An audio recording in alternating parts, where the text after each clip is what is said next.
कैसे आप सभी लोग। अनफॉर्चुनेटली मैं मेरा अभी टेस्ट सर पे आ रहा है, तो मैं अनफॉर्चुनेटली चाहते हुए भी अपने मैथ्स का बढ़िया सा ट्रायंगल नहीं कर पाऊँगा। मुझे ये करना पड़ेगा। एसएस का एक बोरिंग चैप्टर, हिस्ट्री का chapter number 1 nationalism in Europe, democratic politics का चैप्टर नंबर 1 जो कि मुझे देखना पड़ेगा। सब अभी के अभी नहीं करेंगे, आज 2 चैप्टर करेंगे, कल 2 चैप्टर करेंगे, पार शेयरिंग, ये थोड़ा ठीक है। उसके बाद कुछ एक और चैप्टर है इकोनॉमिक्स का, उस पर फोकस देंगे। बट अभी इस वक्त हमें सबसे ज़रूरी रिसोर्स एंड डेवलपमेंट के बारे में जानना चाहिए। तो रिसोर्सेज क्या होता है? सबसे पहले कोई भी चीज़ बोल लो, ये बोल लो, ये पेन बोल लो, ये फ़ोन बोल लो, मैं खुद बोल लूँ, मतलब या मैं खुद, वो बुक्स बोल लो, वो बैग बोल लो, ये बेड बोल लो, जो भी हमारे काम आ रहा है उसे रिसोर्सेज कहा जाता है। डेवलपमेंट तो बहुत ऑब्वियस है, तुम्हें भी पता है भाई, मतलब सबको ही पता रहता है, बच्चा बच्चा जानता है डेवलपमेंट क्या होता है। तो इसमें लिखा है everything available in our environment which can be use to satisfy needs provided it is technologically accessible, economically feasible and culturally acceptable can be termed as resources। इसमें बताया गया है हर वो चीज़ जो हमारे एनवायरनमेंट में, अभी मैंने एग्जांपल दिया, पेन, बुक, बहुत सारे बुक्स, बैग, पिल्लोज, बेड, कपड़े, कारपेट, वॉल्स, वो सब मेरा डायग्राम चार्ट्स वगैरह, मिरर, कपबोर्ड, विंडो, जो भी है इस दुनिया में, जो भी अभी पहले है और जो यूज़ कर सकते हैं, which is use to satisfy basic needs, खाना, पानी, फूड, शेल्टर, ये सब जो चीज़ है, ये घर, पानी, खाना जो भी है वो सब रिसोर्स है। हम खुद भी रिसोर्स है, नेचर भी एक टाइप का रिसोर्स है, बस उसको ध्यान से यूज़ करना चाहिए। देखो, जो भी चीज़ें हैं वो प्रोवाइडेड है, वो टेक्नोलॉजिकली एक्सेसिबल है। अब टेक्नोलॉजिकली एक्सेसिबल मतलब तुम्हारे पास इतनी इनफ टेक्नोलॉजी है कि तुम उसे एक्सेस कर सको, तुम उसे पा सको। फॉर एग्ज़ाम्पल, मुझे अभी पैसे चाहिए तो मैं मोस्ट प्रोबेबली पेटीएम वगैरह यूज़ करके आराम से निकलवा लूँगा, मतलब आराम से मैं पैसे ले पाऊँगा, दे पाऊँगा। तो ये पहला वाला ख़त्म। इकोनॉमिकली फिसेबल मतलब इतना पैसा मनी होना चाहिए कि अपन उसको ख़रीद सके, उसको अपने अंडर ला सके, अपने अंडर रख के उस पर काम कर सके। एंड कल्चरली एक्सेप्टेबल, हमारा कल्चर भी उसे एक्सेप्टेबल होना चाहिए। मतलब कल्चर मतलब क्या बोला अभी, बोलते हैं ना, इस पर्टिकुलर कंट्री में स्पोर्ट्स कल्चर है, इस पर्टिकुलर कंट्री में फेस्टिवल कल्चर है। तो जो डोमिनेंटली जो बहुत ज़्यादा चलता है एज अ रिचुअल, या कुछ भी बोल लो, जो बहुत ज़्यादा दिन चलता है, उससे हम कल्चर बोल सकते हैं। अब स्पोर्ट कल्चर मतलब अभी उनका एक कल्चर बन चुका है, एक बहुत बड़ा सिस्टम बन चुका है जिसमें उन्हें स्पोर्ट खेलना ही होता है, चाहे कुछ भी हो जाए। तो एज एन एग्ज़ाम्पल बोल सकते हैं। अब डेवलपमेंट अगर कल्चर में है, if it is culturally acceptable, then it can be termed as resources.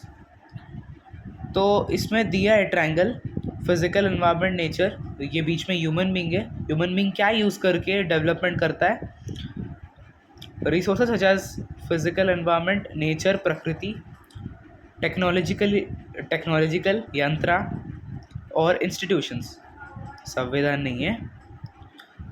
Institution क्या बोलो अभी, मतलब कॉलेज ये वगैरह भी नहीं, फैक्ट्रीज़ वगैरह है। बट मेरा बिलीफ ये है कि इंस्टीट्यूशंस मतलब कॉलेज या स्कूल बताना बेटर होगा। फैक्ट्री का क्या काम है इसमें? डेवलपमेंट फैक्ट्री से इतना अच्छे से नहीं होता है, पोल्यूशन होता है वो अलग से। The process of transformation of things available in our environment involves an interactive relationship between nature, technology, and institution. Human beings interact with nature through technology and create institutions to accelerate their economic development. Do you think that resources are free gifts of nature as it assumed by many? They are not. Resources are function of human activities. Human beings themselves are essential components of resources. They transform material available in our environment into resources and use them. These resources can be classified in following ways. On the basis of origin, biotic, abiotic. On the basis of exhaustibility, renewable, non-renewable. On the basis of ownership, individual, community, national and international. On the basis of status of development, potential, developed stocks and reserves. तो अब इसमें क्या बताया गया है कि मैं आपको सिंपल भाषा में समझाता हूँ। तो एक प्रोसेस है ट्रांसफॉर्मेशन की, मतलब हम जो डेवलपमेंट करेंगे वो एक प्रोसेस में डेवलपमेंट हो रहा है। किसी भी चीज़ का ट्रांसफॉर्मेशन जो हमारे एनवायरनमेंट में अभी इन्वॉल्व करता है, जिसका नेचर से एक इंटरैक्टिव रिलेशनशिप है। Interactive relationship in the sense मतलब नेचर से कनेक्टेड है, नेचर से जुड़ा हुआ है, जिसे टेक्नोलॉजी और इंस्टीट्यूशन कह सकते हैं। मतलब अपना स्कूल कॉलेज वगैरह विद्या वगैरह, और फिर टेक्नोलॉजी बोल लो, ये फ़ोन वगैरह, कार, मतलब ट्रांसपोर्टेशन के लिए, ये फास्ट थिंग्स करने के लिए कैलकुलेटर, फ़ोन वगैरह वगैरह सब है हमारे पास, जो कि काइंड ऑफ नेचर से कनेक्टेड है। हाँ, हमने उसी से बना है मोस्टली। मटेरियल जो बेसिक रॉ मटेरियल है वो इससे ही तो बना है। भाई पीछे का किससे बना होगा? नहीं, लेदर तो नहीं होगा। वेल इसका ये जो बना है, एग्जांपल के लिए ग्लास से बना है ये फ़ोन। अब ये अगर ग्लास से बना है तो ग्लास कहाँ से आ रहा है? सैंड से आ रहा है। सैंड क्या है? नेचर है। हो गया, तो हुआ ना कनेक्टेड नेचर से। ऐसे ही चीज़ें बनी है रॉ मटेरियल से। अपना रॉ मटेरियल नेचर से आया और उस नेचर से ये सब निकला है। तो आगे बोलते हैं, तो जो ओरिजिन के बेसिस में है बायोटिक एबायोटिक। बायोटिक एबायोटिक मतलब बायोटिक मतलब प्लांट, पौधे वगैरह वगैरह। एबायोटिक वगैरह मतलब हम इंसान, जानवर वगैरह वगैरह। ठीक है। On the basis of exhaustibility, renewable and non renewable. तो अभी मुझे चैप्टर एकदम ढंग से नहीं पता, लेकिन जितना पता उतना बता सकता हूँ। बहुत सारी गलतियाँ, बहुत सारे मिस्टेक दिख सकते हैं। आप कमेंट सेक्शन में मुझे ज़रूर बताएं, मुझे देखना है मैं इससे अगर डॉक्यूमेंट करूँगा तो कैसा लगेगा। तो आगे बढ़ते हैं। On the basis of exhaustibility, renewable and non renewable.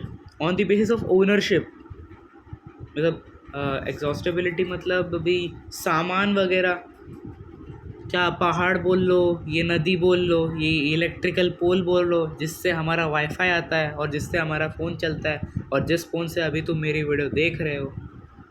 पत्थर बोल लो, वो सब, तो सब कुछ वो सब एग्जॉस्टेबिलिटी में ही आते हैं।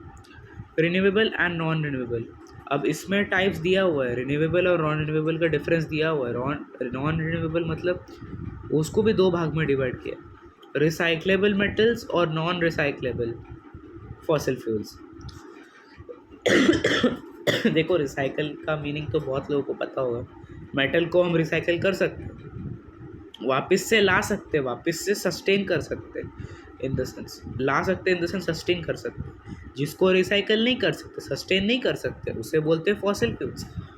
डायनासोर का फॉसिल कितना ही है, भले वो कितने भी साल जियो, लेकिन फॉसिल फ्यूल कितना है ना। उस टाइम जब वो मीटरॉइड आया था तो पूरा धरती तबाह कर दिया, और उसमें वो कंकाल पड़ गया डायनासोर का, और वो डायनासोर का कंकाल पड़ते वो उधर ही ख़त्म हो गए, अधमरे टुबुक हो गए। उनका टुबुक होने के बाद उनका जो डेड बॉडी डिके है वो है फॉसिल फ्यूल, और वो फॉसिल फ्यूल वक्त के साथ ख़त्म होने लगे। इंसान के यूज़ करने से पहले भी ख़त्म हो रहा था धीरे धीरे, मगर अब इंसान के यूज़ के बाद और जल्दी ख़त्म हो रहा है, जो कि काइंड ऑफ ख़राब थिंग है। ऑफ कोर्स बाकियों के लिए, मेरे लिए थोड़ी मजाक करो, सबके लिए। रिन्यूएबल एंड नॉन रिन्यूएबल में कंटिन्यूस या जो फ्लो में चलता है, एग्जांपल विंड, वाटर, ये सब फ्लो में ही तो चलता है, रुकता थोड़ी कहीं। और फिर बायोलॉजिकल में तो बहुत सिंपल चीज़ है, अपना पेड़ पौधा, श्रब वगैरह, नेचुरल वेजिटेशन, फॉरेस्ट। फिर अपना वाइल्ड लाइफ, हाँ वही जानवर वगैरह, बिल्ली, शेर, कुत्ता, मोर, हाथी, भेड़िया, सुअर, जो भी बोल लो। अब आते हैं आगे बढ़ते हुए हम ओनरशिप पे आते हैं। ओनरशिप मतलब पर्टिकुलरली उस पैसों से ख़रीदा हुआ चीज़, ये उसको ओनरशिप बोलते हैं। On the basis of ownership एक इंडिविजुअल भी उस पर्टिकुलर प्लेस या ज़मीन, जगह जो भी उसको ख़रीद सकता है। एक कम्युनिटी भी खरीद सकती है, नेशनल लेवल पे भी उसे ख़रीदा जा सकता है। इंटरनेशनल लेवल पे तो उसका बहुत ही अलग महत्व है। मतलब अभी इंटरनेशनल लेवल पे बैठे कैसी बिठाई गई है कि जो पर्टिकुलरली कंट्री के आसपास के जो छोटे मोटे एरियाज़ है पानी के, वो उनको दिए, लेकिन उनके बाहर जो भी है वो उनका नहीं है। उनका नहीं है इन द सेंस, ना वहाँ पे ट्रैवल किया जा सकता है, ना वहाँ पे स्टे किया जा सकता है। अब देखो, वैसे बीच में की नदी वैसे भी खतरनाक होती है, कभी बाढ़ आ गया कुछ हो गया तो क्या बोलेंगे, है ना, बचा नहीं सकते किसी को ऐसे में। इसीलिए ऐसा अपना नेचर डिवाइड किया गया है। एक्चुअल रीज़न नहीं पता, वैसे ये एक प्रूडेंशियल रीज़न हो सकता है। क्यूरियस लोग बहुत है इस दुनिया में। जो ये एक्टिविटी है वो आप लोग ट्राई करो, एक लिस्ट प्रिपेयर करो स्टॉक और रिज़र्व का, और जो भी रिसोर्स है आप जिससे फेमिलियर हो आपके लोकल एरिया में, उसको आप देख सकते हो। Development of resources, resources are vital for the human survival as well as maintaining the quality of life. It was believed that resources are free gifts of nature. As a result, human beings use them indiscriminately, and this has led to the following major problems: depletion of resources for satisfying the greed of few individuals, accumulation of resources in few hands, which turn divided society into two segments, i.e., haves or have nots, rich and poor. Indiscriminate exploitation of resources has led to global ecological crises such as global warming, ozone layer depletion, environmental pollution, and land degradation. अब एक और activity है, यहाँ पे तुम screenshot कर लो, मैं बार बार पढ़ने नहीं वाला क्योंकि मुझे नीचे एक इम्पॉर्टेंट टॉपिक पढ़ना है। And equitable distribution of resources has become essential for sustained quality of life and global peace. If the present trend or resource depletion by few individuals and countries continues, the future of our planet is in danger. Therefore, resources planning is essential for sustainable existence of all form of life. Sustainable existence is a component of sustainable development. Sustainable development का तो मतलब अब इसमें लिखा है, आप वापस से स्क्रीनशॉट कर लो क्योंकि इसका मतलब बहुत आसानी से लिखा है। मुझे लगता है अब तक आपने स्क्रीनशॉट कर लिया होगा। तो आगे बढ़ते हैं। इसके लिए रियो दी जेनेरियो अर्थ समिट किया गया था। किसके लिए, अब मैं ये बताने वाला हूँ। देखो, हमें सस्टेनेबल डेवलपमेंट की ज़रूरत क्यों है, इसके दो कारण हैं। पहला, कुछ ग्रेडी इंडिविजुअल्स, कुछ लालची लोग जो है, वो लालची लोग क्या कर रहे हैं, बहुत ज़्यादा रिसोर्स को वेस्ट कर रहे हैं फैक्ट्रीज कंपनीज वगैरह बनाने के लिए।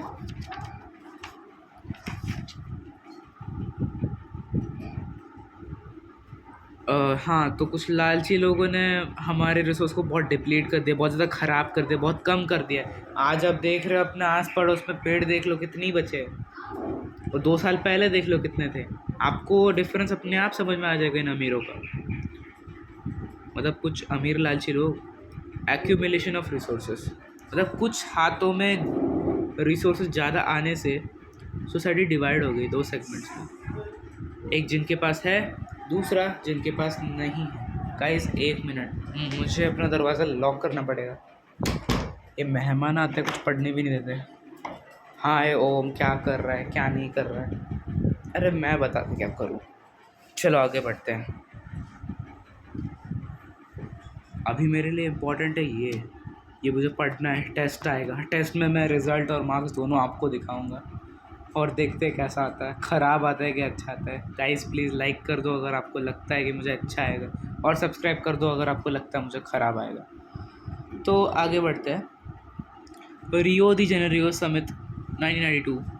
अब इसमें बहुत सारे हेड्स, स्टेट के बहुत सारे हेड्स रियो दी जेनेरियो ब्राज़ील में आए हैं पहला इंटरनेशनल अर्थ समिट रखने के लिए।